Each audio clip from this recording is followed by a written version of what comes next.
How will India trump the tariff test?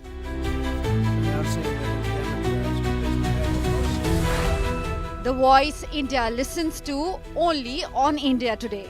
By no stretch of imagination or argument or evidence can India be classified as a dead economy. Far from it. It is a dynamic economy. At the end of the day, we should let the facts speak for themselves as they have been doing. India's economic thinking on tariff explained. This impasse will not continue for too long, and that's why I said the impact will be short term, probably confined to the current financial year but not spilling over beyond that. What will next generation GST look like? Prime Minister was very right to label it sort of a next generation reform, not just with respect to GST but in terms of the impact it will have on the rest of the economy. The big economy interview with Marya Shakil on NewsTrack. Good evening. You're watching the NewsTrack with me, Marya Shakil. We have an important interview, an important government voice lined up for you, which will be coming on air in the next 1 minute. But first up, a crucial meeting is being chaired by Prime Minister Narendra Modi at 7 LKM. This is to discuss the next generation reforms, the roadmap of it. In attendance are top ministers including Finance Minister Nirmala Sitharaman, Home Minister Amit Shah and Defence Minister Rajnath Singh. Prime Minister Modi, remember, had spoken about next generation reforms from the ramparts of the Red Fort on 15th of August. Now to the big picture. The global diplomatic chessboard is shifting again. India finds itself right at the center of it. First, the setback. Trade talks between the US and India have been put on hold. A crucial American delegation that was expected in New Delhi next week will no longer be making that trip.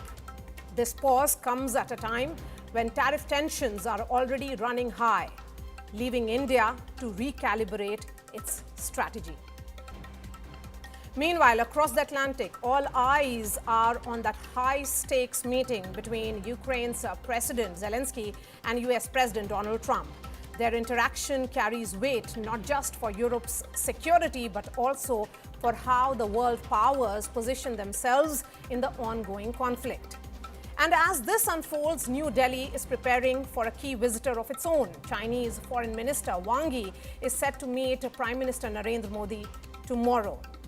For India, managing this triangle, Washington, Kyiv and Beijing, isn't just about diplomacy. It's about protecting national interests, something that Prime Minister Modi spoke about recently. So what is the government of India's economic thinking? Can there be a reset in India-US tariff talks? We have got answers to all these questions from Government of India's Chief Economic Advisor, Dr. Nageswaran.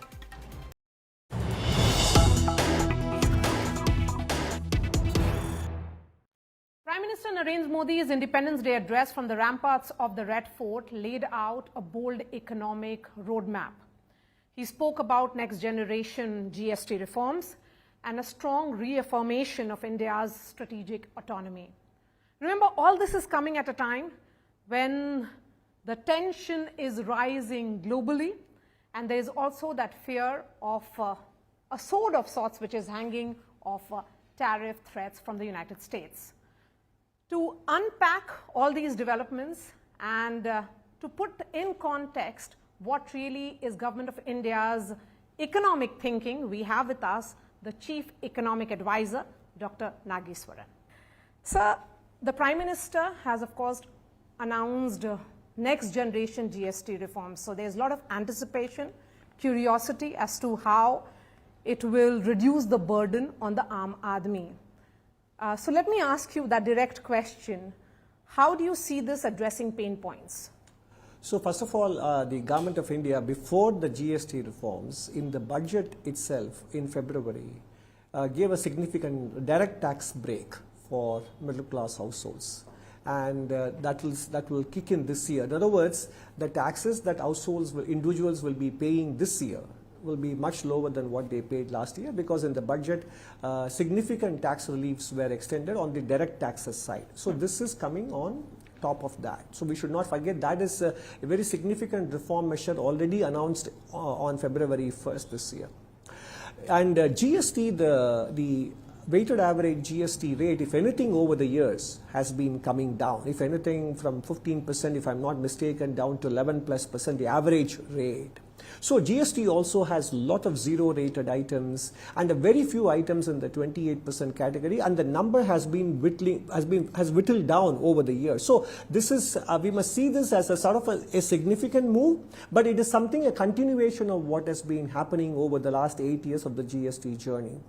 I think it will definitely reduce the indirect tax burden on items of common consumption and also inputs to businesses. So it is going to put more money in the hands of households again in terms of disposable income, will contribute to lower inflation rate, which means it also opens up space for central bank to take note of that. And it also lowers input costs for businesses at a time when they are facing external uncertainty. So I think the Prime Minister was very right to label it sort of a next generation reform, not just with respect to GST, but in terms of the impact it will have on the rest of the economy. And it will be a Diwali gift. That's what he has said. Okay. And Dr. Nageswaran, tariffs are also putting a lot of pressure on the Indian economy. Although you have said that in short term there would be some impact. Yes. But if you look at multiple sectors, $1.2 billion shrimp import. Yes. So the aqua farmers are speaking about it now. Gems industry, carpets, textiles. Right. Is this some kind of pep talk that the government is doing, or are you really worried about its long-term impact? No, I think it's important, first of all, not to trivialize the difficulties and the hardship this would impose on the three sectors that you outlined, 3 or 4 sectors: shrimps, marine products in general, or gems and jewelry exporters, and the people employed there, or for that matter, textile and apparel sector. So the hardship and the uncertainty that they face is non-trivial. I agree with that. And to be able to explore other markets or to absorb some of it in your own margin to maintain the market share in the US, etc., will all take a lot of effort. That is why I said there will be an impact. And short term can be a quarter or 2 or even slightly longer. But the most important thing to realize is that the so-called penal tariff for the purchase of Russian oil is yet to kick in officially. So it was given. It was a 3-week time was given from the time the announcement was made in the first week of August. The real issue is the original 25% tariff, which in comparison to other countries who may be competing with us in these product areas, this is on the high side. But I am confident that in due course there will be a certain engagement process that has been happening, although I'm aware that last night we all got the news that the American delegation may not be coming to India on the 25th of August. But I still believe, and I really have no particular basis, but it's more of an intuition, that this impasse will not continue for too long. And that's why I said the impact will be short term, probably confined to the current financial year, but not spilling over beyond that. So the government isn't really thinking of newer markets for them? Of course the government is thinking of newer markets. That too has been an ongoing endeavor, which is why we concluded free trade agreements with Australia, with the UAE, with the EFTA countries. We concluded one with the UK recently, and we are negotiating, and it's a fairly advanced stage of conversation with the European Union. So clearly, government has been at it in the last few years on free trade agreements. But these things take time to be able to find alternative markets and to find new customers. Obviously, they have their own established suppliers. So they will also think very hard about switching. So these switching things don't happen as quickly as we would want them to, whereas the impact of tariff will be immediate in terms of the buyers saying that, we can't afford to pay, will you absorb it, and therefore what is the level of absorption our exporters can take. All these questions will come immediately, but the alternatives will emerge only over time. Yes, and all these developments are happening at a time when the global ratings agency, that's right, S&P, has upgraded India's sovereign ratings for the first time in 2 decades. Right. So that's quite an achievement. Indeed, indeed. Yes. But on the other hand, you have the US president saying that India's economy is a dead economy. So as the chief economic advisor, tell us the true picture. What is the picture here? No, obviously the true picture is what people with a skin in the game, like the credit rating agencies, are telling us, which is that we faced a 9.2% fiscal deficit on the part of the union government in the COVID year 2021. At that time, the government made the commitment, the Prime Minister and the Finance Minister made the commitment that they would bring it down to 4.5% or below, reducing the fiscal deficit ratio by half. And we are here in 25-26, and we have promised that we will keep the deficit at 4.4%. So it is a promise that we have delivered on. And secondly, if you look at compare the growth rates that India has experienced since COVID and compare it to any other country, we are growing at the fastest rate among G20 countries. So by no stretch of imagination or argument or evidence can India be classified as a dead economy. Far from it. It is a dynamic economy, and the post-COVID recovery in combination with fiscal prudence, fiscal responsibility is a template that India has been able to set for other nations, and that is a fact. So these comments, and it's coming from none other than the US president himself, do these comments do disservice to millions of hard-working Indians who are builders of economy worldwide?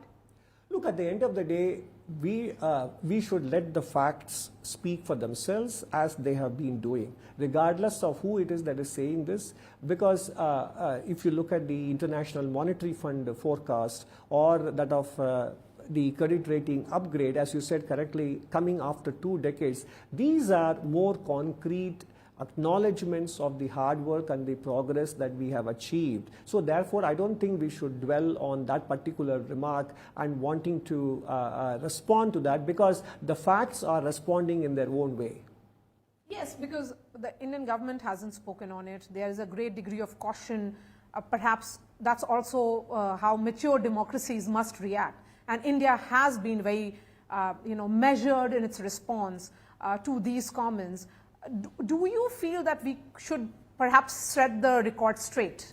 The record is being set straight by Standard & Poor, in a sense, coming within a few weeks of that particular observation and then giving India a credit rating upgrade.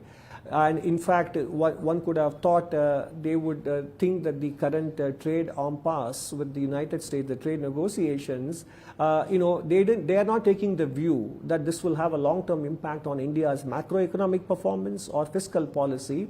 They are showing that they are prepared to look beyond this, that India would either weather this and be able to absorb the shock, or India would be able to resolve this situation, and that India would stay on the path of growth in the economic sense and fiscal prudence. So that is the most concrete setting the record straight development that has happened. Absolutely. So let's look at the trade talks which is happening. There was a lot of curiosity around the Alaska summit. The two presidents have left for their respective nations without anything concrete coming out of it. In terms of outcomes, they were optimistic. How should India be viewing these summits? No, I think there are multiple ways in which we can, try to anticipate what it means for us, but that would be very speculative in nature. Therefore, we should leave it to the experts in the Commerce Ministry and External Affairs to figure out the next steps and how to respond to it and what could be the various permutations and combinations. It will not be necessarily productive to speculate on this in public. Fine, Dr. Nageswaran. As always, you have been careful so, because the spotlight is again on the reforms. That's right. And we are looking at next generation reforms. That's right. How do you see that playing out in the next few months? Well, I think that is what is giving us a lot of excitement. You might have seen an article that appeared in the Indian Express newspaper a few days ago about how states are going ahead with deregulation. And in fact, this morning I was having my tea and I saw Jharkhand removes night shift restrictions for women. So, for example, we are very concerned about the low, what we call low female labor force participation rate. Okay. But if you looked at it, there were lots of restrictions that different states were imposing on women working in some industries, and then this overtime or night shift restrictions, lack of child care facilities in the workplaces, etc. States are now addressing these things. These are the next generation reforms that are happening in various states. And more importantly, this current trade impasse and the need to find alternative markets, or to make sure that in the process we don't lose focus on domestic growth. The Prime Minister also has spoken about deregulation and, Yes. and improving the ease of doing business in a meaningful way. So to some extent, if we are able to use this current uncertainty as impetus to take the economy to the next level of productive efficiency, that would be a very good thing that happened in the light of these developments. So you see that this as an opportunity? I really see this as an opportunity, and I'm very glad that, as I told you, states are embracing this situation. Even, in fact, it has been happening well before the current trade negotiation stalling happened. Because let's step outside of this current tariff stalemate that we find ourselves with the United States. Even otherwise, global growth was becoming challenging. And there was an issue of dealing with the energy transition, climate change, the new artificial intelligence and what it would do for employment, etc. These were the challenges we were facing, regardless of what was happening on the trade negotiations. And therefore, we needed to respond anyway, with respect, by taking the economy to the next level. And that is what this real ease of doing business is all about. By propelling economic activity, raising the potential growth in the economy. And that is what these deregulation and decriminalization initiatives in state governments and in the union government, that is what it will do. And that is very important, regardless of this trade stalemate. And I think that is what gives me more excitement. So do you think closer economic ties then with China could be perhaps an antidote? Look, I think India is a country that has kept itself open to economic relationship with all countries, because even after Galwan happened, India's trade with China only kept expanding. So whether China is the most immediate or a long-term answer or not, I would leave it to the the political executive and the policy makers to figure out. I think given the fact that India at the moment depends on other countries for critical minerals, rare earths, and key resources, both primary and intermediate. The important thing for us is to, as the Prime Minister said in the Independence Day speech, he specifically mentioned energy resilience, resilience in critical minerals and rare earths, etc. And he focused on nuclear energy as important for us to be self-reliant and for us not to be, trifled with by others. That is the key thing that we need to focus on in the coming years. Interestingly, the Prime Minister has been speaking about Atma Nirbharta. That's right. For quite some time, much before this entire tariff tension Yes. with the United Yes. States. Do you think that makes us more prepared? Atma Nirbharta is not in contradiction to export competitiveness or export excellence. In fact, what he has been speaking about is, in a way, an acknowledgement of how the world has been evolving. You see, during COVID time, we saw that even within Europe, some countries were unwilling to allow the export of personal protection equipment within the European Union. And then immediately after COVID abated, when the Russia-Ukraine war started, the chips which were used in the manufacture of automobiles, there was a problem in exporting those important chips. So in 2022, automobile production in several parts of the world were affected by scarcity of semiconductor chips that go into autos. So these are the important markers for us that countries were becoming, so as I say, just in time, global value chain, supply chains were slowly morphing into just in case. So the supply chain efficiencies were slightly being tweaked to become supply chain security, supply chain buffers. All these factors became as important as efficiency. So in some sense, we needed to create capacities for in our own country, while at the same time we need to benchmark ourselves to global standards in terms of being open to exports. So both are completely complementary to each other. So the Atma Nirbharta that we have been advocating and trying to support with policy measures was in a way in anticipation of how the world was evolving or would evolve in the course of the second decade and even more so in the third decade. And I think it will be a fact of life for the next 10 to 15 years. So the world had basically 40 years of globalization. It will go into some sort of recalibration of that. It's inevitable, and we are seeing that happening. Trade restrictions were roughly about 3,000 per year across the countries, across the world, up to 2015.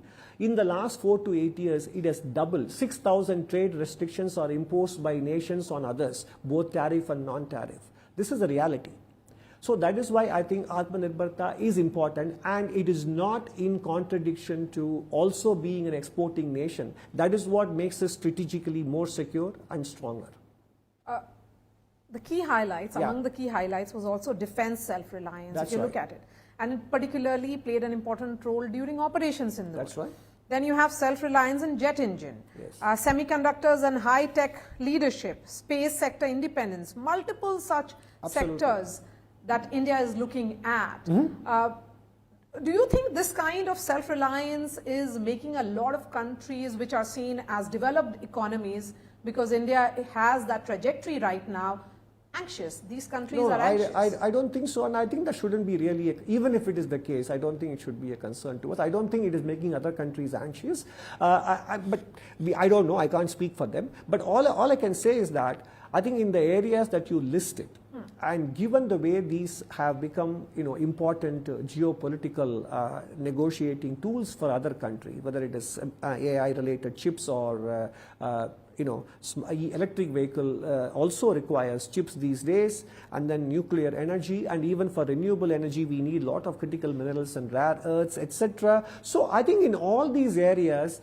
countries earlier used to expect the global supply chains to deliver us what we needed. But that element of trust that undergirded the globalization phase has been eroded, whether we like it or not. And therefore it is important for a country of our size and our population and our development aspirations to develop a certain amount of self-sufficiency and domestic reliance is absolutely an imperative.